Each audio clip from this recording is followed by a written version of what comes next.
دین کی باتیں سنانے کا ایک بہترین موقع ہم تمام لوگوں کو میسر ہوا۔ اللہ تعالیٰ سے ہم دعا کرتے ہیں کہ اللہ تعالیٰ جو وبا اور مصیبت ہم تمام لوگوں کے سامنے ایک لمبے وقت سے لاحق ہے، اللہ تعالیٰ اس مصیبت کو، اس وبا کو ہم تمام لوگوں سے، پوری دنیا کی انسانیت سے، مسلمانوں سے اللہ تعالیٰ دور فرمائے۔ اس کے بعد اس اجلاس کے انعقاد کرنے والے نوجوانان اور گاؤں کے تمام ذمہ داران کا دل کے خانے سے شکریہ ادا کرتا ہوں کہ ان کی محنت اور کوشش سے الحمدللہ یہ اجلاس اور یہ پروگرام منعقد ہوا اور ہم تمام لوگوں کو کچھ سننے سنانے اور دنیا و آخرت کی بھلائی ملنے پانے کا ذریعہ بنا۔ اس کے لیے میں تمام بزرگان کا، تمام ذمہ داران کا شکریہ ادا کرتا ہوں۔ دعا کرتا ہوں کہ اللہ تعالیٰ انہیں مزید نیک کام کرنے کی توفیق عطا فرمائے۔ چونکہ ہمارے علماء اکرام ہیں اور اچھے اچھے مقررین ہیں، ان تمام لوگوں سے ہمیں سننا ہے، اور میں بارہا اس گاؤں میں خطبہ جمعہ دیتا رہتا ہوں، اس لیے میں زیادہ وقت یا زیادہ دیر آپ لوگوں کے درمیان رہنا نہیں چاہتا ہوں۔ دو چار باتیں آپ کے سامنے رکھ کر کے میں انشاءاللہ اپنی باتوں کو ختم کروں گا۔ معزز بھائیو دوستو، ابھی ہم لوگوں نے مولانا کمال الدین اسنابلی حفظہ اللہ سے پرمغز تقریر سنی ہے، اور بالکل موقع کی مناسبت سے یہ تقریر بہت ہی اہم رہی ہے۔ اللہ تعالیٰ سے ہم دعا کرتے ہیں کہ اللہ تعالیٰ تو ہم تمام مسلمانوں کو صحیح دین پر ہمیشہ قائم و دائم رکھ، اور ہر طرح کی بدعت و خرافات، ہر طرح کی غلط چیزوں سے اللہ تعالیٰ ہمیں دور رکھ۔ معزز بھائیو دوستو، اس اجلاس کا جہاں یہ اہم مقصد ہے کہ لوگوں کو قرآن اور حدیث کی باتیں سنائی جائیں،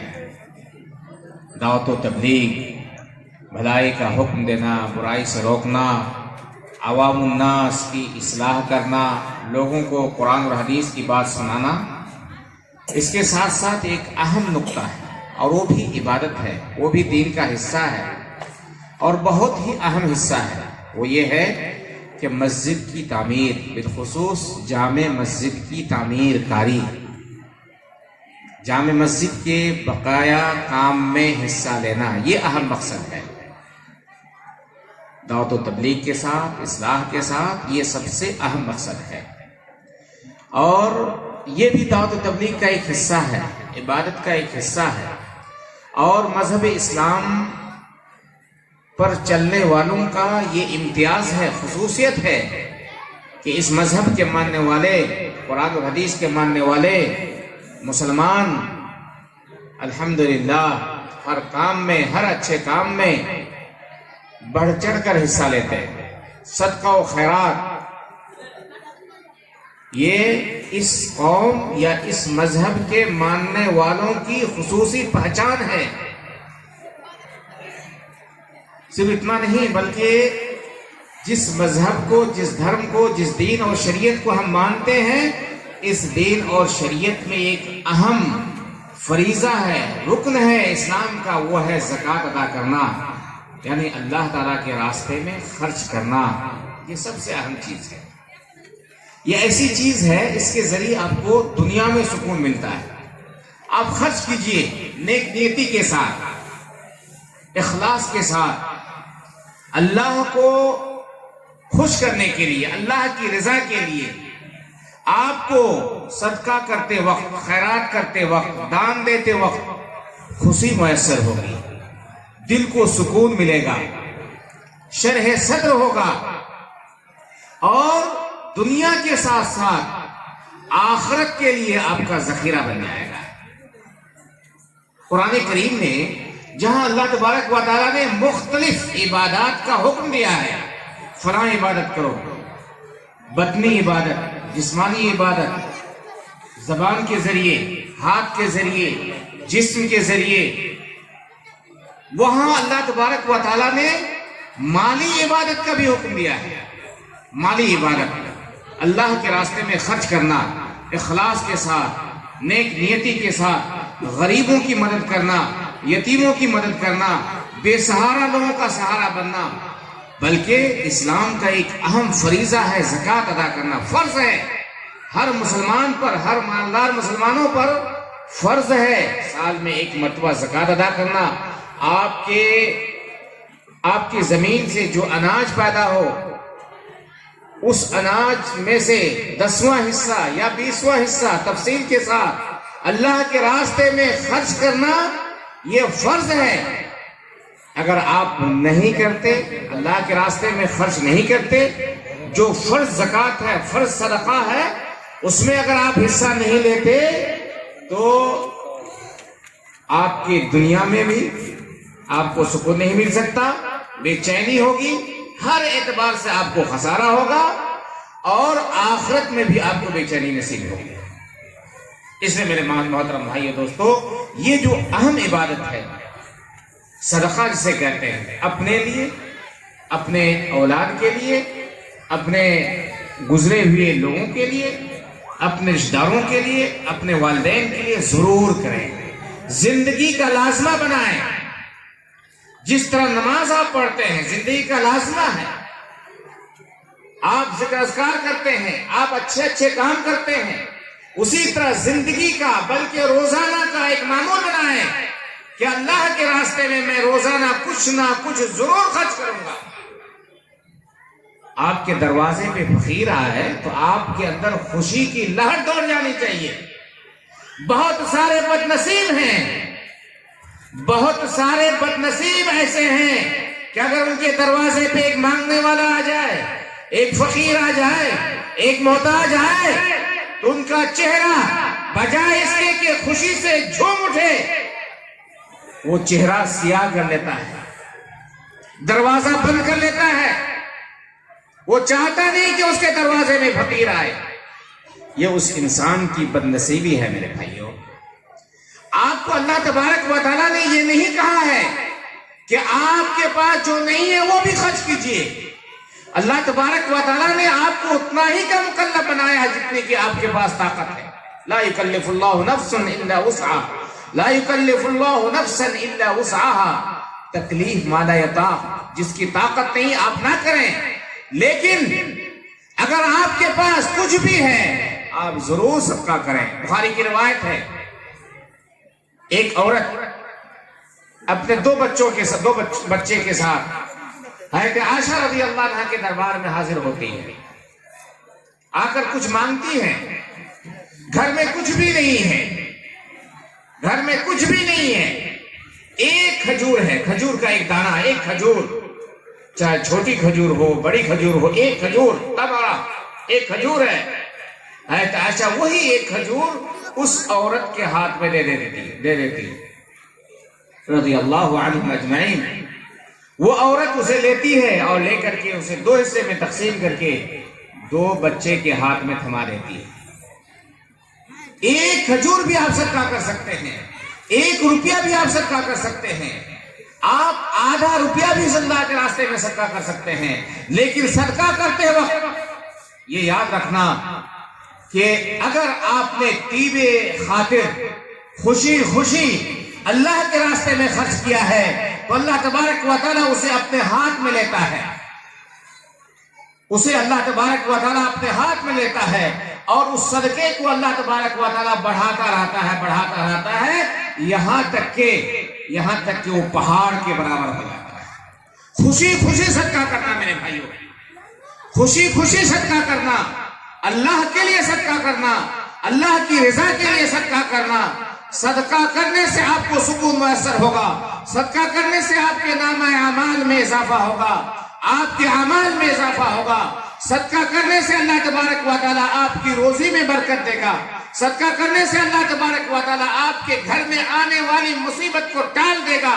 صدقہ کرنے سے اللہ تبارک و تعالیٰ آپ کی روزے میں برکت دے گا، صدقہ کرنے سے اللہ تبارک و تعالیٰ آپ کی بیماروں کو شفا دے گا، اللہ تعالیٰ آپ کی بیماری کو شفا دے گا، اللہ تبارک و تعالیٰ آپ کی اولاد کی بیماریوں کو اللہ تبارک و تعالیٰ دور فرمائے گا۔ صدقہ کی بہت زیادہ فضیلت ہے اور صدقہ کی بہت زیادہ اہمیت ہے۔ صدقہ کرنا میرے بھائیوں، اپنے لیے، اپنے اہل و عیال کے لیے، اپنے رشتہ داروں کے لیے، مسلمانوں کے لیے، زندوں کے لیے، مردوں کے لیے، یہ ایسا عمل ہے، یہ ایسی عبادت ہے، اس میں کوئی اختلاف نہیں۔ لیکن صدقہ جو صدقہ جاریہ ہو، ایک صدقہ فوریہ ہوتا ہے، آپ نے صدقہ کیا، کسی کو آپ نے دیا، اس نے کھا لیا، اس کی بھی بہت زیادہ فضیلت ہے۔ لیکن ایک صدقہ ہے جس کا ذکر حدیث کے اندر ملتا ہے، جس کو صدقہ جاریہ کہتے ہیں، آپ کے مرنے کے بعد بھی وہ باقی رہے گا۔ وہ صدقہ جاریہ آپ کے مرنے کے بعد بھی آپ کو اس کا ثواب ملتا رہے۔ یہ ضرور کر کے جانا میرے بھائی۔ اس سے پہلے کئی جمعہ میں دو جمعہ میں نے اس کا خطبہ دیا تھا اسی موضوع پہ کہ صدقہ جاریہ کر کے جانا اپنے لیے۔ وہ آدمی ہوشیار ہے، یہاں بہت سارے لوگ بیٹھے ہوئے ہیں، بہت سارے لوگ سمجھتے ہیں کہ میں بہت ہوشیار ہوں، میں چالاک ہوں، جو خرچ نہیں کریں گے۔ ہمارے مولانا امان اللہ فیضی صاحب آئیں گے اور وہاں سے بھاگ جائیں گے صرف اس لیے کہ انہیں یہاں اگر ہے تو کچھ دینا پڑے گا۔ وہ چالاک نہیں میرے بھائی، وہ ہوشیار نہیں ہے، وہ سب سے بڑا بیوقوف انسان ہے جو یہاں سے اس لیے بھاگ رہا ہے تاکہ اس کو کچھ اللہ کے راستے میں صدقہ کرنا نہ پڑے۔ بہت سارے لوگوں کو دیکھا گیا، اچھے ہیں، حاجی ہیں، اچھے لوگ ہیں، لیکن اللہ تبارک و تعالیٰ نے ان کے نصیب میں محرومیت اور بد نصیبی اللہ تبارک و تعالیٰ نے لکھ دی ہے۔ جب مولانا امان اللہ صاحب یہاں آئیں گے، ان کو معلوم ہے کہ اب چندہ جمع کیا جائے گا، صدقہ و خیرات کی بارے آئے گی، وہ یہاں سے چل جاتے ہیں۔ اپنے بچوں کو ہم میں سے کوئی ایسا نہیں ہوگا کہ 200 100 آج بچوں کو وہ بچوں کے کھانے پینے کے لیے، بچوں کی خوشی کے لیے نہ دیا ہو۔ ہر کوئی دیتے ہیں اور آپ دیکھ رہے ہیں شور و گل۔ لیکن میرے بھائیوں، میں یہاں جو حاضرین ہیں، جو جہاں تک میری آواز پہنچ رہی ہے، ان تمام لوگوں سے میں یہی ریکویسٹ کروں گا، التماس کروں گا کہ جو لوگ بھی اللہ کے اس گھر کی تعمیر کے لیے، اس گھر کو بنانے کے لیے، اس گھر کو مکمل کرنے کے لیے، اور میں سمجھتا ہوں کہ اس سے بہترین صدقہ جاریہ اور کیا ہو سکتا ہے۔ حدیث میں نصاً ہے، او بنا مسجدن، جو مسجد بناتا ہے، چاہے پوری مسجد بنائے یا مسجد کے کسی حصے میں کے بنانے میں وہ اپنا پیسہ یا گاڑی کمائی لگائے، وہ اس کے مرنے کے بعد بھی اس کا ثواب ملتا رہے گا۔ آئے دن اعلان ہوتا رہتا ہے، فلاں کا انتقال ہو گیا، فلاں کا انتقال ہو گیا، کب ہمارا اعلان ہو جائے، کب ہماری باری آ جائے۔ میرے بھائیو، کچھ کر کے جانا ہے۔ اس سے پہلے میں نے ریکویسٹ کیا تھا، آج بھی ریکویسٹ کرتا ہوں، کچھ ضرور کر کے جانا۔ آپ اپنے پیسے سے اگر کچھ نہیں کر سکتے ہیں، کیا آپ کو توقع ہے کہ آپ کے مرنے کے بعد آپ کے بچے آپ کے لیے کچھ کریں؟ کبھی نہیں ہو سکتا ہے، ممکن نہیں ہے میرے بھائیوں، ممکن نہیں ہے۔ میں آپ کو ایک واقعہ سناتا ہوں، 10 منٹ کا میں نے ٹائم لیا تھا، میں ایک واقعہ سنا کر اپنی بات کو ختم کروں گا۔ ایک آدمی تھا مدینے میں، صحیح واقعہ ہے، اس کا کوئی ورثہ نہیں تھا، قریبی ورثہ جو مرنے کے بعد اس کا وارث بنے، لیکن وہاں چونکہ اسلامی حکومت ہے، وہاں دارالقضاء ہے، آدمی کا انتقال ہوا، مالدار آدمی تھا، کسی کو معلوم نہیں تھا کہ اس کے پاس اتنے پیسے ہیں یا یہ میرا رشتہ دار ہے۔ وہاں جب اس کا انتقال ہوا، قضاء میں، دارالقضاء میں، وہاں کے عدلیہ میں بات پہنچی، فلاں کا انتقال ہو گیا ہے، اور اس کی مال دولت جائیداد جمع کی گئی، اور پھر تلاشا گیا کہ اس کے وارثین دور ہی کے صحیح، دوسرے ملک میں ہی میں صحیح، دوسرے شہر میں صحیح کہاں ہے۔ تلاشا کیا، کچھ لوگ آئے، معلوم ہوا بہت سارے پیسے کے لوگ مالک بنے، ان کے ورثہ سے، ان کے وارث سے، میت سے، اور بہت پیسے لوگوں کو ملے۔ پھر یہ ہوا کہ جو قاضی تھا اس نے کہا کہ میں آپ لوگوں سے التماس کرتا ہوں کہ کچھ پیسے،